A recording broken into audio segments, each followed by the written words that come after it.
ساری دنیا کے لوگوں کی بخشش فرماتا ہے سوائے 5 آدمیوں کی. 5 کے سوا سب اہل ایمان کی بخشش ہو جاتی. مشرک، المشرک پہلا مشرک. دوسرا مشاحن. مشاحن کیسے کہتے ہیں؟ دل میں بغض رکھنے والا، کینہ رکھنے والا. تیسرا مسبل ازارہ، اپنے پاجامے شلوار چادر کو ٹخنوں سے نیچے تک لے جانے والا. تو اپنی چادر کو لٹکانے والا، لیکن بشرط تکبر. کتنے ہو گئے؟ 3.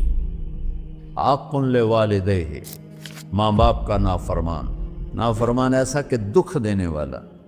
5واں مدمن خمر، مسلسل شراب پینے والا، مستقل جو شراب کا عادی ہو. ان 5 کو مؤخر کر دیا جاتا ہے. معافی نہیں ہونے کا مطلب یہ نہیں کہ اللہ تعالیٰ کبھی معاف نہیں کرے گا. معافی نہ ہونے کا مطلب یہ ہے کہ یہ 5 ایسے گناہ ہیں کہ اس کی وجہ سے بخشش رک جاتی ہے.